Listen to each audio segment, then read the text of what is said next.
And Nate Campbell.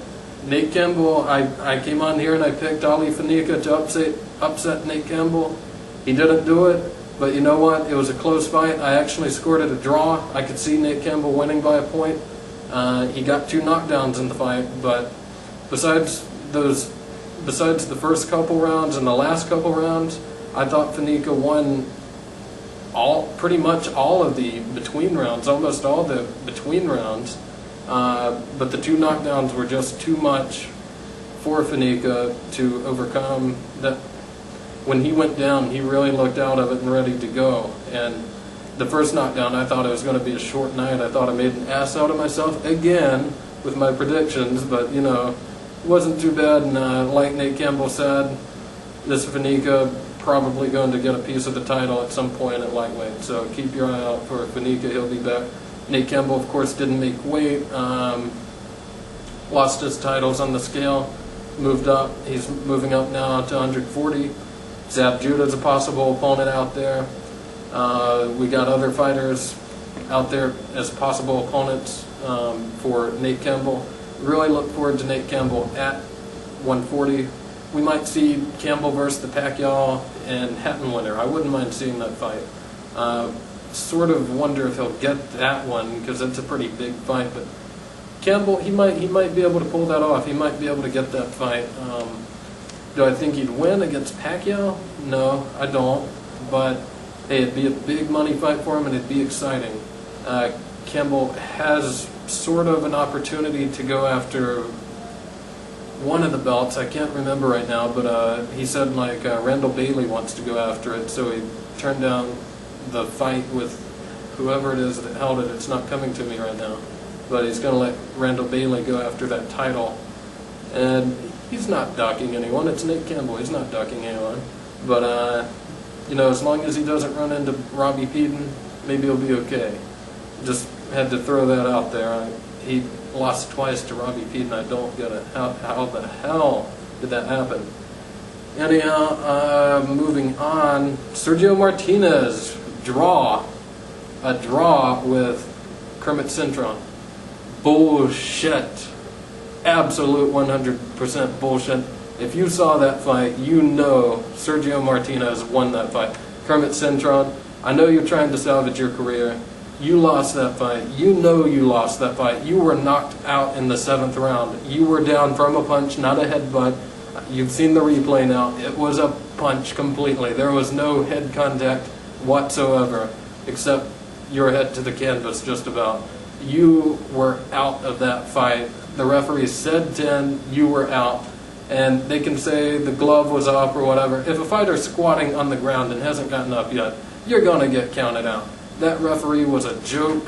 They need to ban that referee from boxing. It was an absolute disgrace. And Cintron, just suck it up.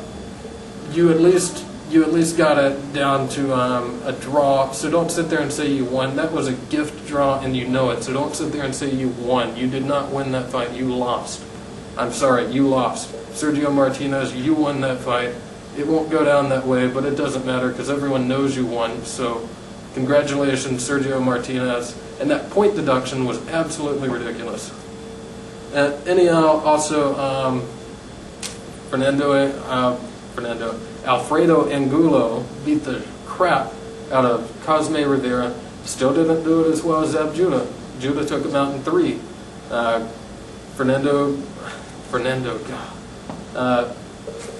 Alfredo Angulo, sorry Alfredo Angulo took him out 5 rounds. He got cut in the 1st round, 2nd round, somewhere in there. And they're like, oh, I wonder if that'll bother him. And it did enter the mind, like, here's some drama, oh no, he's caught. Angulo didn't care at all. You could see it, he did not care at all. I think this guy is certainly one of the best 154-pounders right now. Turn that off, please. Okay. He is one of the best 154-pound junior middleweights in the world right now. And I would peg Alfredo Angulo to become the best 154-pound fighter very shortly, within the next year or so. I'm going on record and saying that right now. I think Angulo's got it. He looks fantastic every single time out. And I think he would beat James Kirkland. James Kirkland looks awesome right now too. These two, I think these two are the two most exciting and explosive fighters. He'd beat Chavez Jr. He'd make Chavez Jr. cry. I'm sorry, he'd make Chavez Jr. cry. I love Chavez Jr., but come on, that would be a mismatch. They don't need to make that fight. And Martirosyan might be coming along also, but I think Angulo would beat him as well. I don't really see, I mean, Vernon Forrest is too old for this kid. Right now, I don't see anyone at 154 that would really beat Angulo. I think the best person with the best chance is probably James Kirkland, and I don't really think he'll do it. So, although it'll be an explosive fight, and I could see it going either way, but I do think Angulo just has the better skill overall, and I would very much look forward to that fight that has Fight of the Year written all over it. Let's get that fight made. We'll go ahead and speak on James Kirkland. He's going to be fighting Joel Julio really soon, March 7th, I believe. Good fight. Joel Julio, another really good 154-pound fighter. I do think Kirkland's going to win that.